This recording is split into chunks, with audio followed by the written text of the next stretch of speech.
The forest was silent except for the sound of Aria's footsteps crushing dead leaves beneath her worn boots.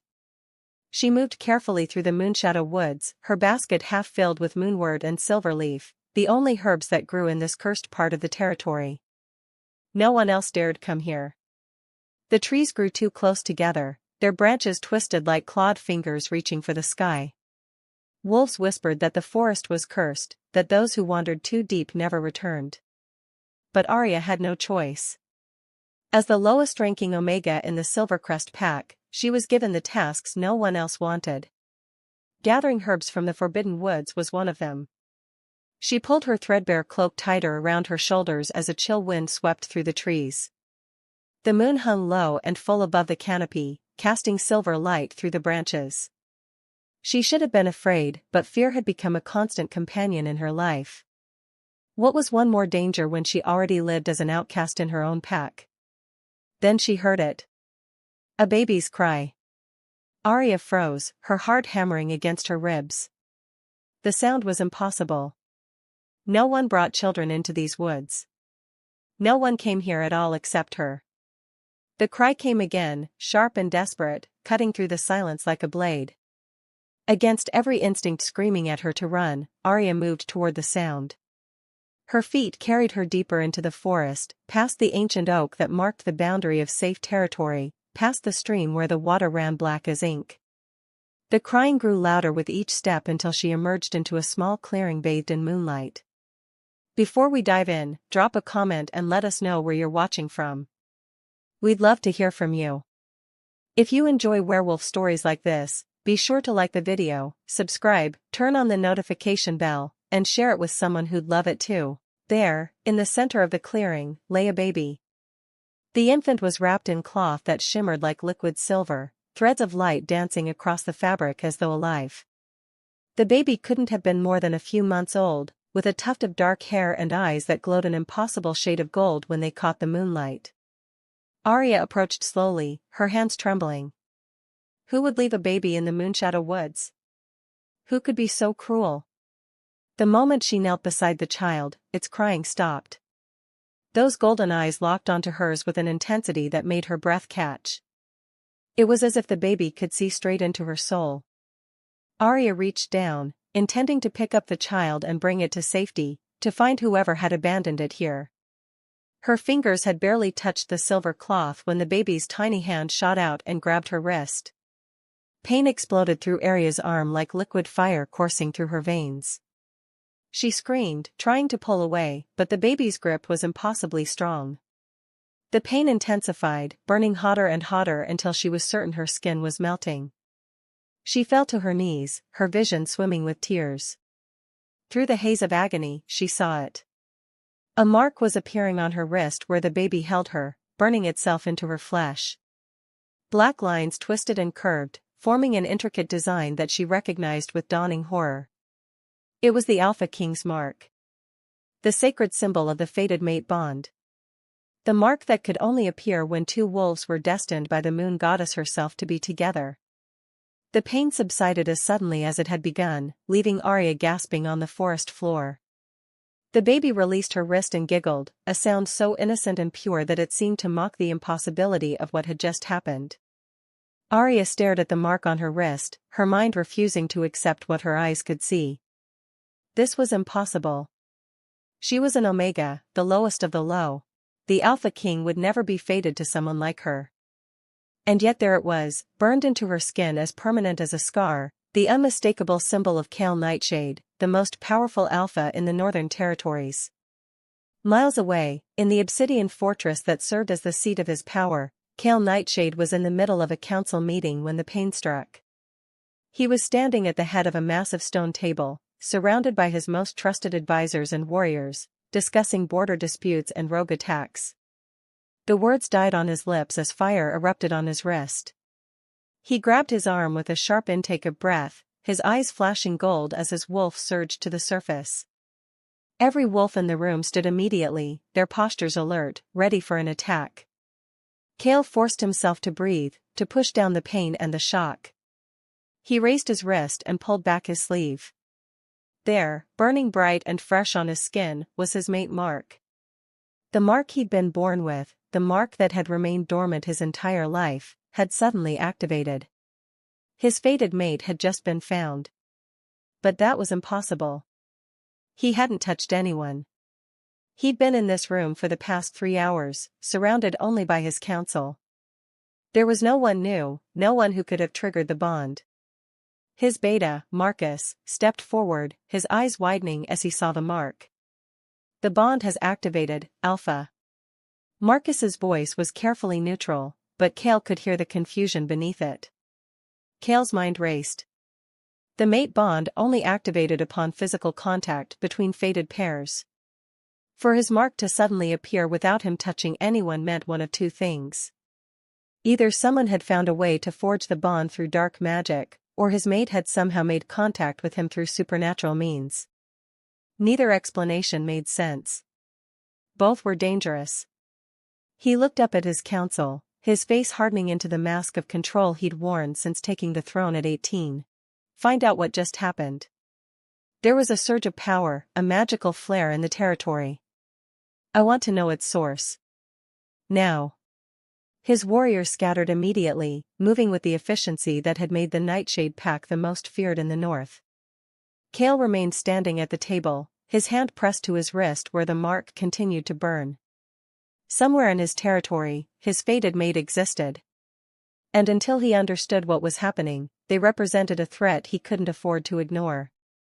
Aria stumbled to her feet, her legs shaking so badly she could barely stand. She looked down at the baby, who was now cooing contentedly as if he hadn't just changed her entire life in the span of a heartbeat. She should leave him here. She should run back to her small cottage on the edge of Pack territory and pretend this never happened. But even as the thoughts formed, she knew she couldn't. Whatever this child was, whoever he belonged to, she couldn't leave an infant alone in the Moonshadow Woods. Not even to save herself.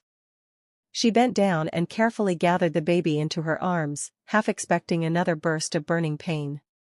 Instead, the child settled against her chest with a satisfied sigh, his tiny hand curling into the fabric of her cloak.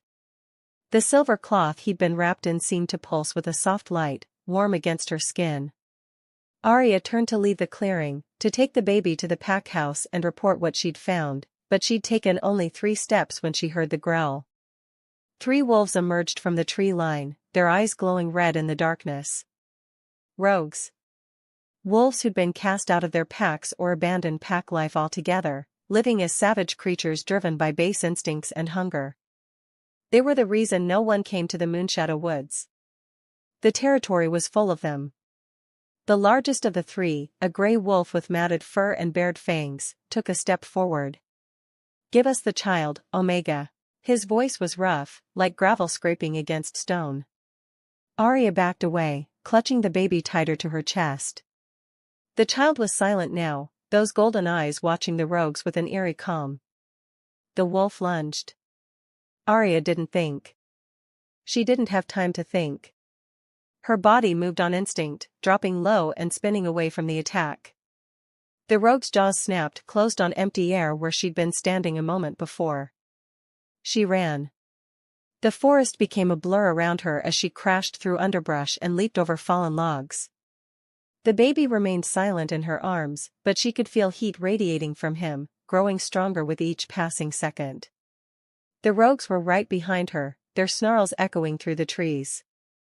Aria had never been a fighter. As an Omega, she'd never received combat training. Her wolf was small and weak, meant for nurturing and support, not battle. She shouldn't have been able to outrun 3 full-grown rogues. But she was. Her legs pumped faster than they ever had before, carrying her through the forest with a speed and agility that shocked her. She felt stronger, faster, as if energy was pouring into her from the baby in her arms. A rogue appeared in front of her, cutting off her path. Aria skidded to a stop, her heart threatening to burst from her chest. She was trapped. The 3 rogues circled her, their lips pulled back in vicious snarls. The largest one shifted into his human form, a scarred man with cruel eyes and a twisted smile. You should have given him to us, Omega. Now we'll take him from your corpse. He reached for her. The baby's eyes flashed gold. A shockwave of power exploded outward from the child, invisible but devastating. The three rogues were thrown backward as if struck by a giant hand, their bodies crashing into trees with sickening thuds. Aria stood frozen, staring down at the baby in her arms. He looked up at her and smiled, that same innocent, giggling smile. The rogues didn't get up. Aria didn't wait to see if they would. She ran again, this time not stopping until she burst through the door of her small cottage at the edge of the territory. She slammed the door behind her and sank to the floor, her chest heaving, her entire body shaking. The baby cooed softly, completely unaffected by what had just happened. Aria carefully set him down on her bed and lit a candle with trembling hands. In the flickering light, she examined her wrist again, hoping desperately that she'd imagined it, that the mark would be gone. It wasn't. The Alpha King's mate mark was still there, black lines forming an intricate pattern of a wolf surrounded by crescent moons. It was beautiful and terrifying in equal measure. She looked at the baby, who was watching her with those unsettling golden eyes. "What are you?" she whispered. The baby just laughed. Aria barely slept that night. She lay in her small bed with the baby beside her, her mind spinning through 1,000 impossible scenarios. By morning, she'd made a decision. She had to leave. She would take the baby and flee the territory before anyone discovered the mark on her wrist. If the Alpha King found out that she, a lowly Omega, bore his mate mark, he would assume the worst. He would think she'd used dark magic to forge it, to trap him in a bond against his will. The punishment for such a crime was death. As the sun rose, Aria gathered her few possessions into a worn travel bag. She wrapped the baby more securely in his silver cloth and headed for the southern border of the territory, the route she knew was least guarded. The journey took most of the morning.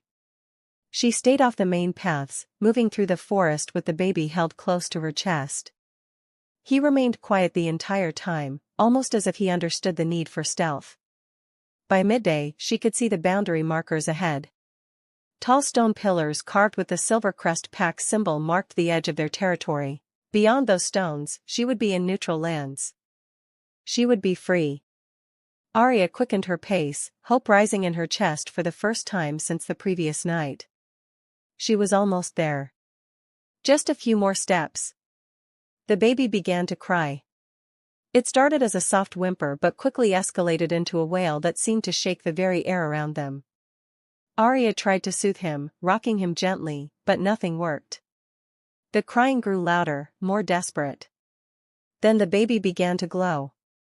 Soft silver light emanated from his skin, growing brighter with each passing second. The light expanded outward, forming a dome around them. Aria felt power pressing against her from all sides, a barrier that she instinctively knew she couldn't cross.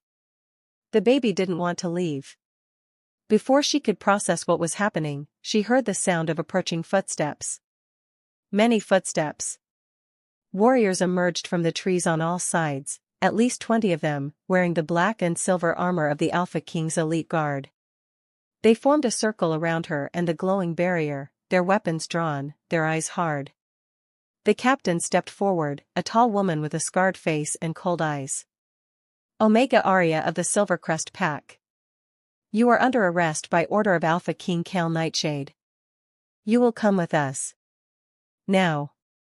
Aria's blood ran cold. "Please," she said, her voice shaking. "I haven't done anything wrong. I found this baby in the woods. I was only trying to help." The captain's expression didn't change. "You will explain yourself to the Alpha King. Move." Two warriors approached, clearly intending to grab her.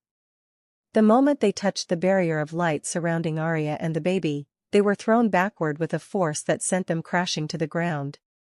The captain's eyes widened slightly, the first sign of emotion Aria had seen from her.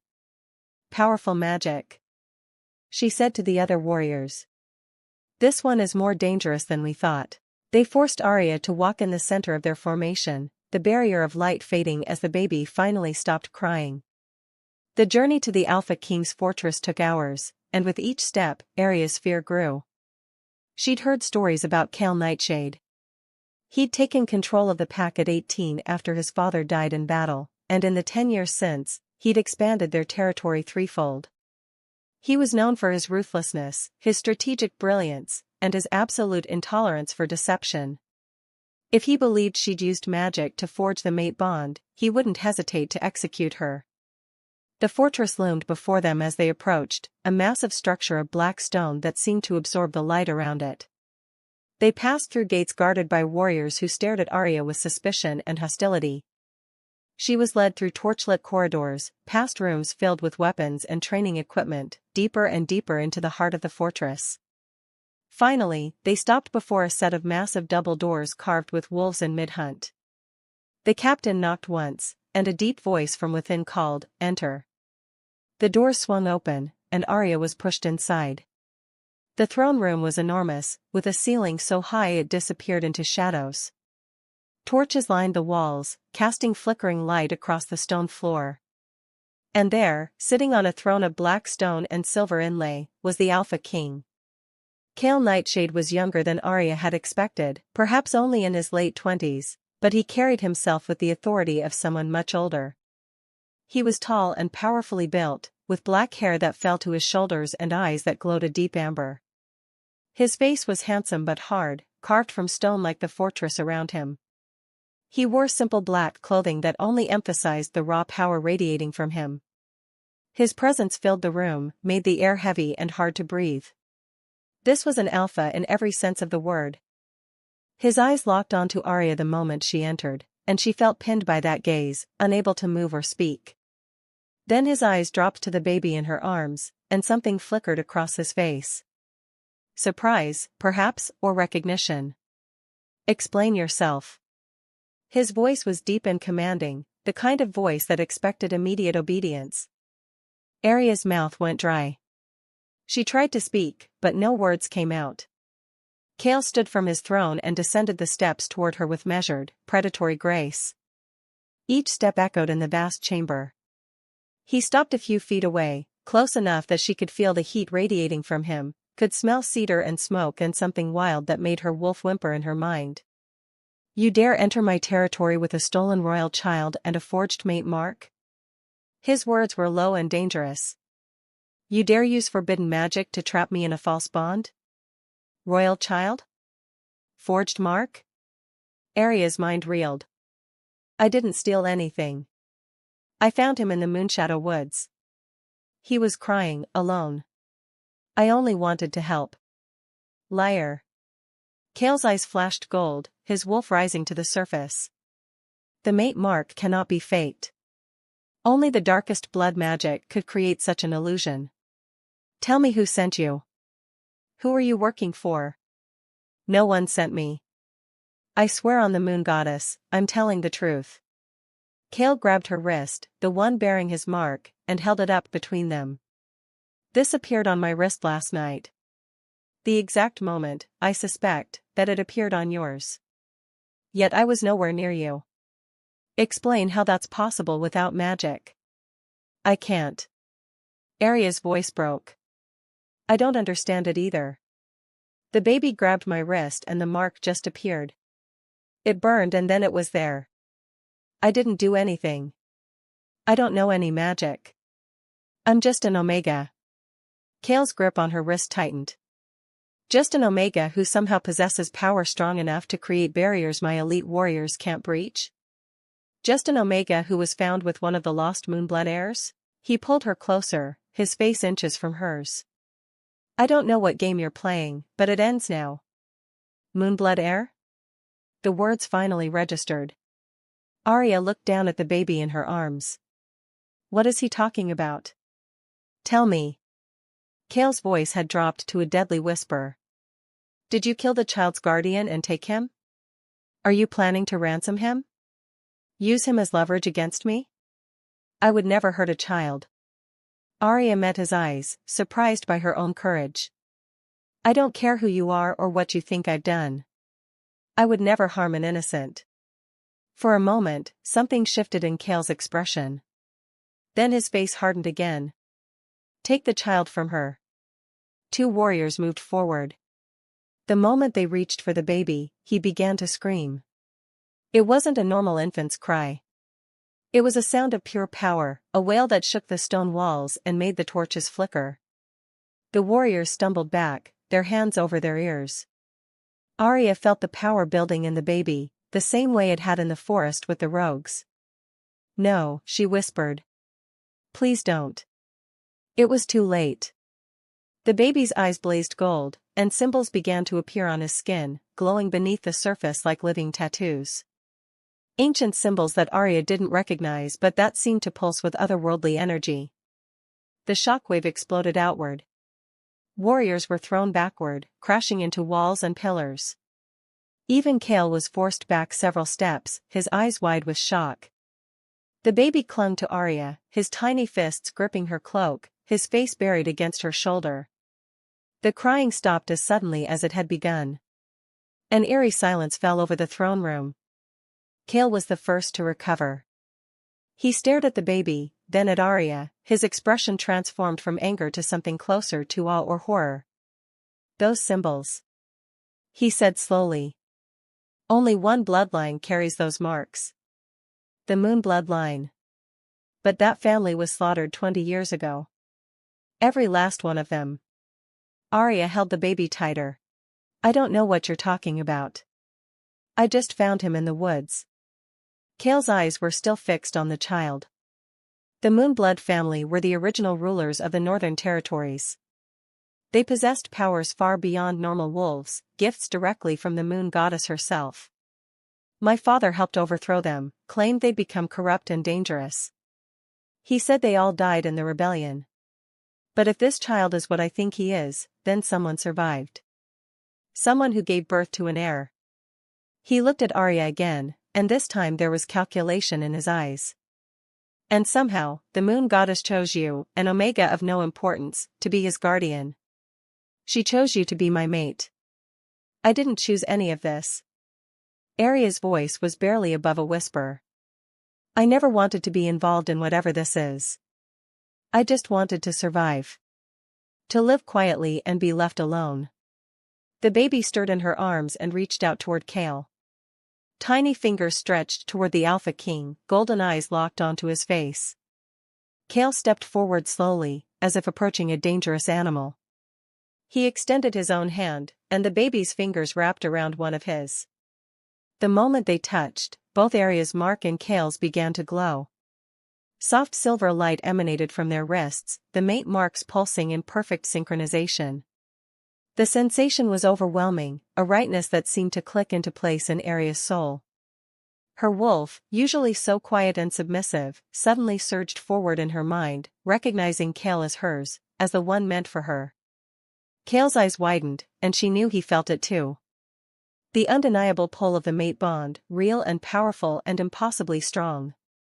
He pulled his hand back as if burned, and the glowing faded. The baby laughed, that same innocent giggle, as if he'd just accomplished something clever. Kael stood frozen, his expression unreadable. Then he turned to the warriors who were picking themselves up from the floor. "Everyone out. Now." The warriors bowed and left quickly, leaving Aria alone in the vast throne room with the Alpha King and the baby. Kael began to pace, his hand running through his dark hair. "This changes everything. If the child is truly a Moonblood heir, his existence threatens the legitimacy of my rule. There are those who would use him to start a war, to claim the throne should be his by birthright. And you, bearing my mate mark, claimed by the moon goddess herself." He stopped and faced her. "I could execute you both right now.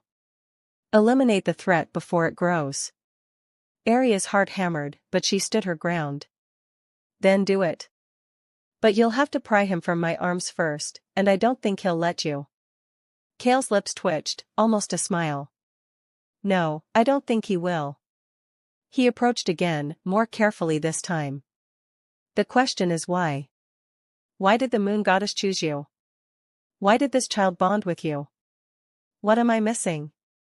"Maybe," Aria said quietly, she knew he needed someone who would protect him without ambition. Someone who doesn't want power or a throne.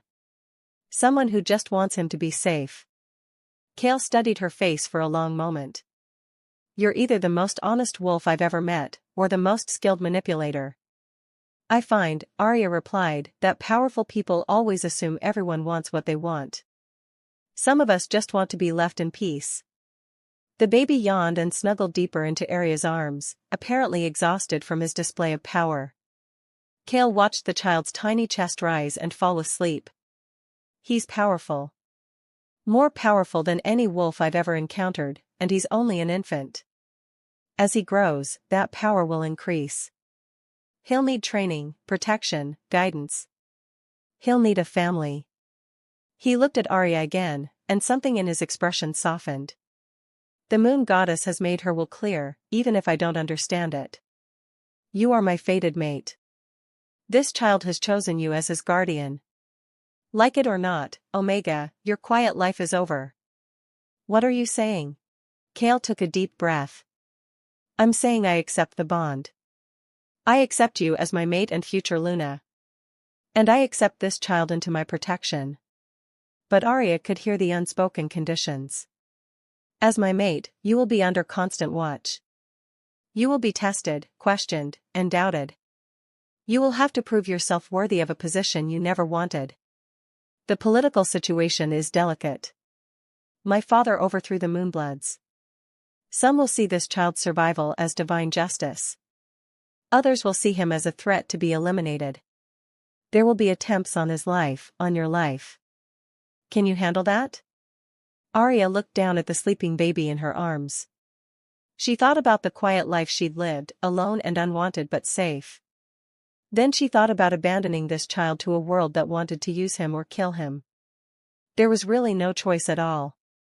I can handle anything if it means keeping him safe. Then it's decided. Kael's voice took on the tone of command. You will be given quarters in the royal wing. Guards will be posted outside your door at all times for your protection. Tomorrow, we will make the announcement to the pack. You will be formally recognized as my mate and future Luna. The child will be announced as a Moonblood heir under my protection. He paused. What's your name? You know I'm Aria. You said it when your warriors arrested me. He almost smiled. I mean, what's your full name? Just Aria. Omegas in my pack aren't given family names. We're considered temporary, easily replaced. Not anymore. Kael said firmly. From this moment forward, you are Aria Nightshade, my mate and future Luna of the Northern Territories. Use that name. Wear it as armor. You'll need it for what's coming. A warrior appeared at the door. Alpha, Marcus wishes to speak with you. It's urgent. Kael nodded. Show Luna Aria to the royal quarters. Post 4 guards at her door. No one enters without my express permission. The warrior's eyes widened at the title Luna, but he bowed. Yes, Alpha. As Aria was led from the throne room, she glanced back at Kael. He stood at the base of his throne, watching her leave, his expression unreadable. In the span of a single day, she'd gone from a nobody to the future Luna of the most powerful pack in the north. She should have felt triumph or excitement. Instead, she just felt terrified. The quarters she was led to were beyond anything Aria had ever imagined. The rooms were larger than her entire cottage had been, with soaring ceilings, massive windows overlooking the mountains, and furniture that looked both comfortable and expensive. A fire already burned in the stone fireplace, casting warm light across thick rugs and tapestries. A servant showed her to a bedroom where a massive bed waited, piled with furs and soft blankets. This will be your room, Luna. If you need anything at all, pull this cord and someone will come immediately. Aria barely heard her. She was too focused on getting the baby settled. She laid him carefully on the bed, surrounding him with pillows so he couldn't roll off. He slept peacefully, completely unaware of the chaos he'd caused. A gentle knock at the door made Aria jump. A woman entered, older than Aria with kind eyes and graying hair. She carried a basket. Luna Aria. My name is Elena. I've been sent to help you get settled. I brought some supplies for the little one, clothes for you, and food. You must be exhausted. I am. Aria admitted. Though I don't think I'll sleep anytime soon. Elena began unpacking the basket, laying out simple but well-made clothing. If I may speak freely, Luna? Of course. Please don't call me Luna. Just Aria is fine. Elena smiled. I'm afraid that's not an option anymore. The Alpha has claimed you, and the pack will follow his lead. But I wanted to say, I think the moon goddess made a wise choice. What do you mean? Elena glanced at the sleeping baby. I was here when the Moonblood family ruled. I was just a girl, but I remember them. They were powerful but also kind, especially to those of us with lesser ranks. When they were overthrown, many of us grieved in silence. To know that an heir survived, that the line continues, it gives me hope. But he's just a baby. He didn't choose this. Neither did you, Elena said gently. But sometimes the moon goddess has plans beyond our understanding. She chose you for a reason. I believe that reason will become clear in time. After Elena left, Aria sat by the fire, too wired to sleep despite her exhaustion. She held her wrist up to the firelight, examining the mate mark. It was beautiful in its complexity, all swirling lines and geometric patterns. She wondered if Kael was looking at his mark right now, wondering the same things she was. A soft knock interrupted her thoughts.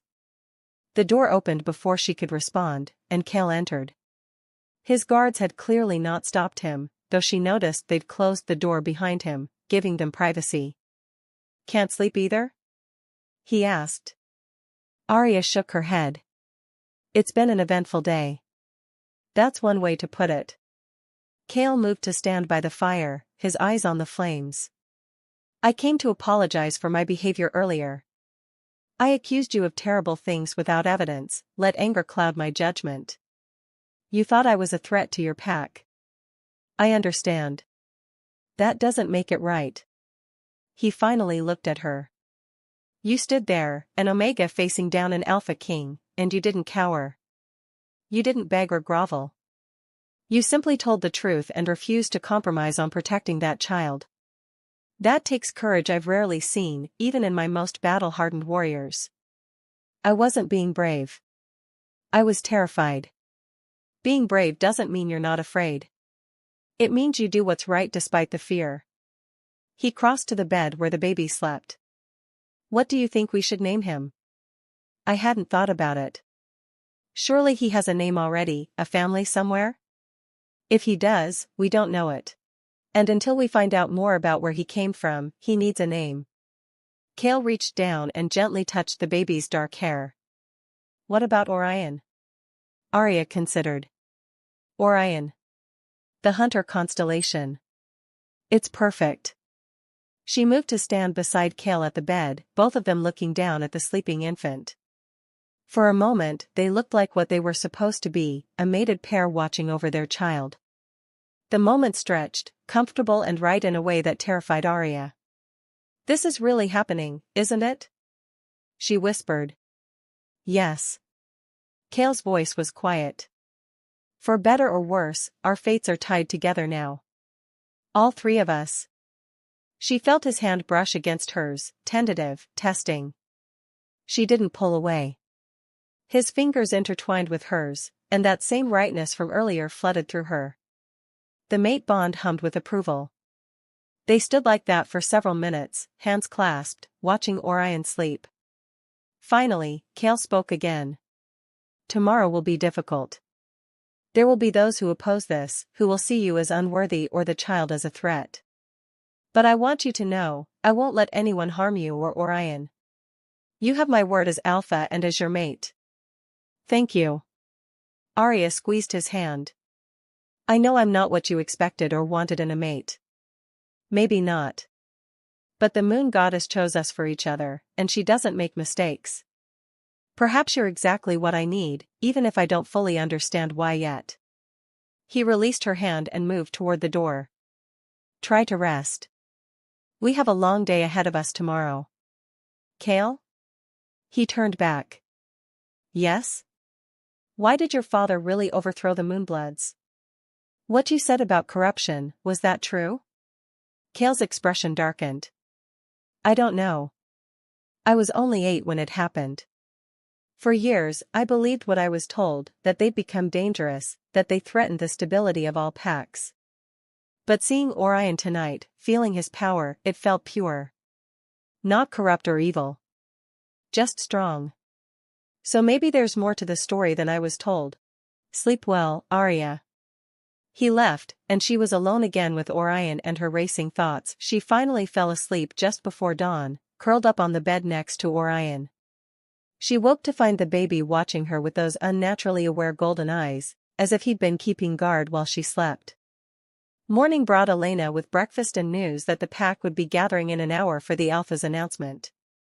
Elena helped Aria dress in clothing befitting a Luna, a simple but elegant dress in deep blue that somehow made her look regal despite her Omega status. She braided Aria's hair, weaving in silver threads that caught the light. You look like a Luna now, Elena said with approval. Aria barely recognized herself in the mirror. The woman looking back at her stood straight and proud, her chin lifted, her eyes clear. When had that happened? When had she stopped looking like a beaten-down Omega? Kael came to escort her personally. He wore formal clothing, all black with silver embroidery, and he looked every inch the powerful Alpha King. But when he saw her, his eyes widened slightly, and something warm flickered across his face. You're beautiful, he said simply. Aria felt heat rise to her cheeks. Thank you. Ready? As I'll ever be. They walked through the fortress together, Aria carrying Orion, who seemed content to observe everything with his unsettling intelligence. Guards flanked them on all sides, but Aria noticed they were walking together, side by side, not with her trailing behind as an Omega should. Kael was presenting them as equals. The great hall was packed with wolves from across the territory. Hundreds of them, all gathered to hear what their Alpha had to say. The noise of conversation died the moment Kael entered with Aria at his side. Every eye in the room fixed on them, on her, on the baby in her arms. Whispers started immediately. Kael led her to the raised platform at the front of the hall. He didn't release her hand as he turned to face his pack, members of the Nightshade Pack. His voice carried across the hall, commanding instant silence. Last night, the moon goddess revealed something that will change our pack forever. She has chosen my fated mate. The whispers grew louder. Kael raised a hand, and they stopped. I present to you Aria Nightshade, my mate and your future Luna. The room erupted. Some wolves bowed immediately, showing respect to their Alpha's choice. Others looked shocked, confused, or angry. Aria could hear the words being hissed throughout the crowd. Omega, impossible, not worthy, what is he thinking? Kael waited for the noise to die down before continuing. Additionally, we have been entrusted with the care of a child. A very special child. He is Orion, and he is the last surviving heir of the Moonblood line. The reaction was even more intense this time. Wolves shifted in agitation, their eyes flashing gold. Some looked frightened. Others looked murderous.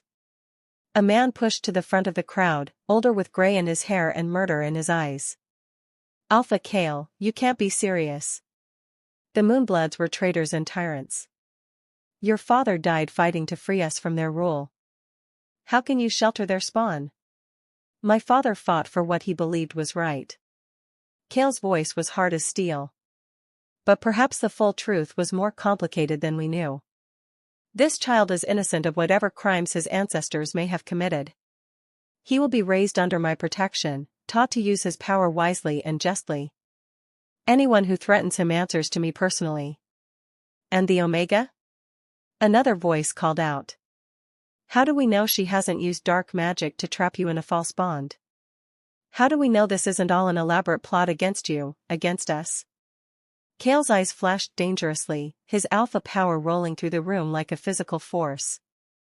The temperature seemed to drop, and every wolf felt the weight of his authority pressing down on them. Do you dare question the moon goddess herself? The mate bond cannot be faked, cannot be forced.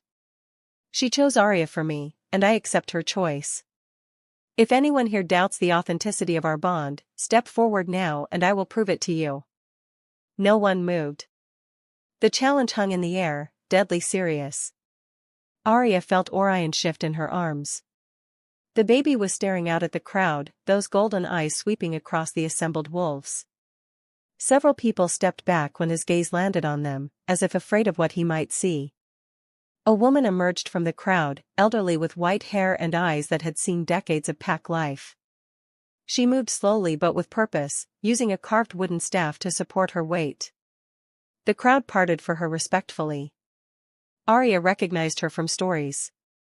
This was Grandmother Thea, the pack's eldest member and keeper of their history. Alpha Kael, the old woman said, her voice surprisingly strong. May I approach the child? Kael tensed beside Aria, but nodded. Aria, do you consent? Aria looked down at Orion, then at the old woman. Something in Grandmother Thea's eyes seemed kind, genuine. Yes.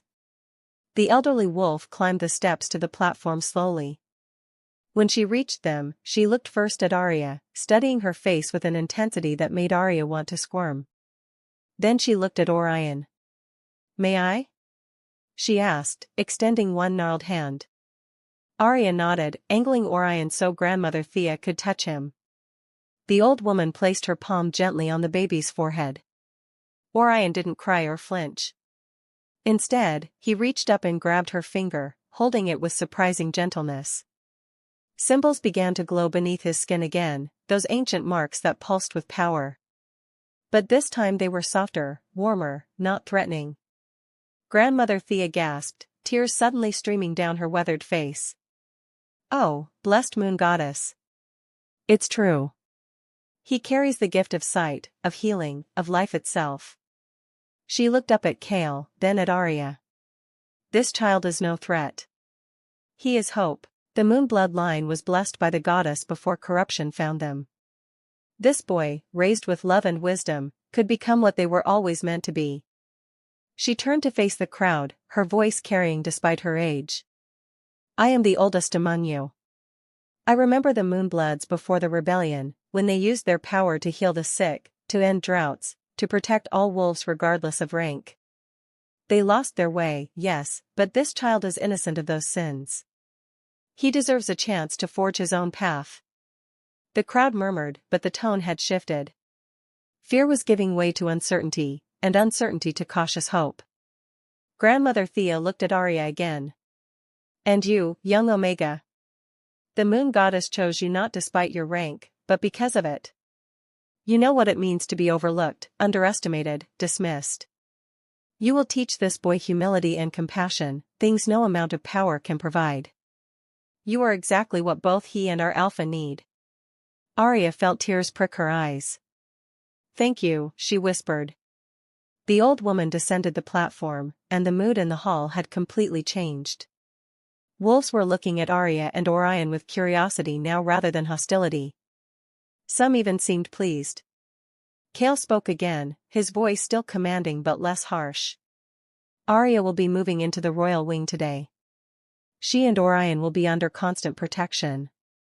In 1 month, we will hold the Luna ceremony, formally bonding Aria to me and to this pack.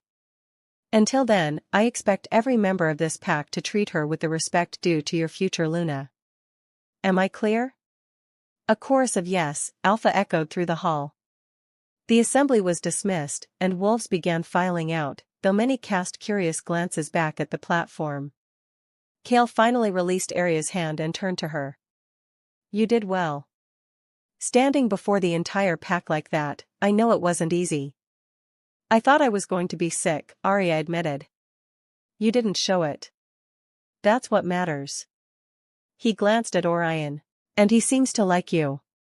That's saying something, given his power. Aria looked down at the baby, who was now playing with a strand of her hair that had escaped the braid. I don't understand why he chose me. I'm nobody special. The moon goddess disagrees. Kael's voice was softer now. And so do I. Before Aria could respond, Marcus appeared, Kael's beta, his expression grim. Alpha, we need to talk. Privately. Kael's jaw tightened. I'll return shortly, he said to Aria. Stay with Elena. Don't leave your quarters without guards. He left with Marcus, and Aria was escorted back to her rooms by 4 massive guards who looked like they could tear apart an army. Elena was waiting with lunch and gentle conversation, but Aria couldn't shake the feeling that something was wrong. Hours passed. The sun began to set, painting the sky in shades of orange and red. Aria had just gotten Orion to sleep when Kael finally returned. His face was dark with barely controlled rage. What happened? Aria asked. We found the rogues who attacked you in the forest. Kael's voice was tight. 2 were dead, killed by the shockwave Orion created. The 3rd survived long enough to talk before he died of his injuries. And? They weren't random rogues. They were hired assassins, sent specifically to kill any Moonblood heir that might have survived. He looked at Aria, his eyes hard. Someone knew about Orion. Someone knew he would be in those woods. This was planned. But how is that possible? I only found him by chance. Did you? Kael moved to stand by the window, looking out at the darkening sky. Or did something guide you there? The moon goddess works in mysterious ways. Perhaps she ensured you were the one to find him, knowing you would protect him. If someone wants him dead, they'll try again. Without question. Kael turned back to face her. Which is why I'm doubling your guard. And why you need to learn to fight. Starting tomorrow, you'll begin training with my warriors. I'm an Omega. I've never trained for combat. You're my mate now. You'll learn. He crossed to where she stood, taking her hands in his. I won't lose you, Aria. I've only just found you. The mate bond may have been unexpected, but it's real. You're mine to protect, and I take that responsibility seriously. Aria felt something warm unfurl in her chest at his words. I won't be a burden to you. You could never be a burden.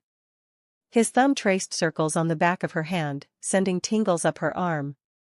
You're stronger than you realize. You've survived as an Omega in a world that values strength above all else. That takes a resilience most warriors never develop. A knock at the door interrupted them. A guard entered, bowing. Alpha, there's someone here demanding to see you. He says it's urgent. Who? He won't give his name. But he bears the mark of the Silvercrest Pack. Kael's expression darkened. Silvercrest. They were the Moonblood's most loyal allies during the old regime. Show him to the council chamber. I'll be there shortly. After the guard left, Kael looked at Aria. Stay here. Whatever this is, it's connected to Orion. Don't open the door for anyone except me or Elena. Be careful, Aria said, surprising herself with the concern in her voice. Kael smiled, a real smile that transformed his face. Always. He left, and Aria was alone again with the sleeping baby. She moved to the window, watching the courtyard below where guards patrolled in precise patterns. The fortress was a prison as much as a sanctuary, but at least it was a safe prison. She thought about everything Grandmother Thea had said. That the moon goddess had chosen her specifically because she was an Omega, because she understood what it meant to be powerless. Could that really be true? Could her weakness actually be her greatest strength? Orion stirred in his sleep, making soft baby sounds. Aria went to him, gently rocking him back to sleep. As she held him, she felt that same surge of protective instinct that had carried her through the forest, that had given her the courage to stand before an entire pack. Maybe she was stronger than she thought. Time passed slowly. Aria tried to eat the dinner Elena had left, but her stomach was in knots. What was taking Kael so long? What had the Silvercrest messenger wanted? Finally, near midnight, Kael returned. His face was ashen, and for the first time since she'd met him, he looked shaken. What is it? Aria asked, fear gripping her heart. Kael sank into a chair by the fire, his head in his hands. The messenger brought news. About Orion's mother. Is she alive? Can we return him to her? No. Kael looked up, and Aria saw grief in his eyes. She's dead. She was the last surviving member of the Moonblood royal family, living in hiding for the past 20 years. She gave birth to Orion 3 months ago, then died shortly after from complications of childbirth. Aria's heart ached for the woman she'd never meet, for Orion who would never know his mother. How did the messenger know about all this? Because he was her guardian. He's been protecting her since she was a child, since the night of the rebellion. When she died, she made him promise to take Orion somewhere safe, somewhere the assassins wouldn't find him. She told him to leave the baby in the Moonshadow Woods during the full moon and that the moon goddess would send someone to protect him. She knew, Aria whispered. She knew I would be there. Apparently, she was a seer. She could glimpse possible futures. Before she died, she saw you, saw that you would protect Orion with your life. She saw our mate bond activating when you touched him. She planned all of this. A woman she'd never met had trusted her with the most precious thing in the world. The weight of that trust settled over Aria like a mantle. There's more, Kael said quietly. The messenger told me the truth about the rebellion, about why my father really overthrew the Moonbloods. Aria waited, hardly breathing. It wasn't because they were corrupt or dangerous. It was because they opposed him. My father wanted to expand our territory, to conquer the southern packs and create an empire. The Moonbloods refused to support his war. They believed in peace, in protecting all wolves regardless of pack affiliation.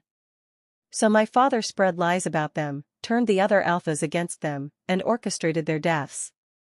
Kael's voice was hollow. Everything I was told was a lie. My father was the tyrant, not them. And I've spent 10 years building on his legacy of blood and deception. You didn't know, Aria said softly. You can't blame yourself for what your father did. But I can change what I do going forward. Kael stood, his posture straightening, determination replacing grief on his face. I will raise Orion to be what his family was meant to be. A force for good, for unity, for peace. And I will undo the damage my father caused, even if it takes the rest of my life. Aria stood and went to him, taking his hands. We'll do it together. That's what mates do, right? Face the world as one. Kael pulled her close, wrapping his arms around her. She stiffened for just a moment, and used to being touched with anything other than disdain, but then she relaxed into his embrace. He was warm and solid and real, and the mate bond sang between them, stronger with each moment they spent together. I don't deserve you, he murmured into her hair. An Omega with more courage and wisdom than any Alpha I've known. You're stuck with me now, Aria said, trying to lighten the mood. The moon goddess doesn't offer refunds. He laughed, the sound rumbling through his chest. Thank the goddess for that. They stood like that for a long time, holding each other in the firelight while Orion slept peacefully. For the first time since this impossible journey began, Aria felt something that might have been hope. The days that followed fell into a new routine. Mornings began with combat training where Aria learned that despite her Omega status, she was surprisingly quick and agile. The bond with Orion seemed to have enhanced her natural abilities, giving her strength and speed she'd never possessed before. Afternoons were spent with Orion, playing with him, watching him grow and develop at a rate that seemed almost supernatural. And evenings were spent with Kael, talking about pack business, about the future, about their growing feelings for each other. The mate bond strengthened daily. What had started as a mystical connection was becoming something deeper, something real. Aria found herself thinking about Kael constantly, craving his presence, his touch, his voice. And she could see the same hunger in his eyes when he looked at her. But shadows gathered at the edges of their happiness. 3 more assassination attempts occurred in the first 2 weeks. Poisoned food, a compromised guard, and an archer who took a shot at Aria while she walked in the garden. All were thwarted, but the message was clear. Someone wanted Orion dead, and they weren't going to stop. One night, 2 weeks into her new life, Aria woke to find someone standing in her room. She opened her mouth to scream, but a hand clamped over it. Don't, a male voice whispered. I'm not here to hurt you. I'm here to warn you. Aria's eyes adjusted to the darkness. The man was young, maybe Kael's age, with dark hair and eyes that glowed silver in the moonlight. A Shadowcrest wolf. Who are you? She whispered when he removed his hand. My name is Darius. I was with Orion's mother when she died. I'm the one who sent the messenger to Kael. He looked at the sleeping baby. I've been watching from the shadows, making sure he's safe. But I came tonight because you need to know the truth. What truth? The assassins aren't working for some distant enemy. They're working for someone inside this fortress. Someone close to the Alpha King. Aria's blood ran cold. Who? I don't know yet. But I've tracked payments, followed money trails. Whoever it is has resources and power. They're using the confusion around Orion's appearance to hide their tracks. Darius moved to the window. Trust no one except Kael and Grandmother Thea. The traitor could be anyone. A council member, a guard, even someone you think is a friend. Why are you telling me this? Why not go to Kael directly? Because they're watching him. Every move he makes is scrutinized. But you're new to this world. You can move in ways he can't, see things he might miss. Protect Orion. Trust your instincts. And know that I'm watching too. If you need me, leave a white ribbon on your window. I'll come. Before Aria could ask anything else, Darius disappeared through the window with supernatural silence, leaving her alone with racing thoughts and growing dread. She didn't sleep the rest of that night. By morning, she'd made a decision. She would tell Kael about Darius's visit, but she would also start paying attention. Really paying attention to the people around them. When Kael came for breakfast, she told him everything. His reaction was immediate and furious. Someone in my inner circle is a traitor? Impossible. I trust these wolves with my life. Maybe that's why they're so dangerous, Aria said carefully. Because you trust them.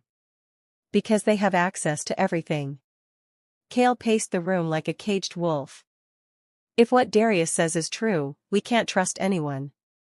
Every guard, every advisor, every servant could be the one trying to kill Orion. Not everyone, Aria corrected. Darius said to trust Grandmother Thea. And you trust Marcus, don't you? Your beta? With my life. Marcus has been my closest friend since childhood. If I can't trust him, I can't trust anyone. Then we start there. The three of us, plus Grandmother Thea. We investigate quietly, watch for anything unusual. Kael stopped pacing and looked at her with something like admiration. When did you become so tactical? When someone started trying to kill my baby. Aria surprised herself with the possessive term. Our baby. Our baby. Kael repeated, and something warm and fierce blazed in his eyes. Yes. Orion is ours now. And we will protect him. Now before we wrap up this story, I need to be honest with you. If you didn't hit that subscribe button, if you didn't smash that like button, if you didn't drop a comment telling us where you're watching from, then you're basically saying you're on Darius's side. Yeah, I said it. You're identifying with the traitor lurking in the shadows, the one plotting against our baby Orion and trying to tear apart Aria and Kael's bond before it even fully forms. Is that really who you want to be? Someone who supports betrayal and assassination attempts on an innocent child? I didn't think so. So do the right thing. Hit subscribe, smash that like button, drop a comment, and share this video with your friends who love epic werewolf stories. Show us your team Aria and Kael. Show us you're protecting baby Orion. Because trust me, this story is just getting started, and you don't want to miss what happens next when they finally unmask the traitor. The real question is, who do you think it is? Drop your theories in the comments below.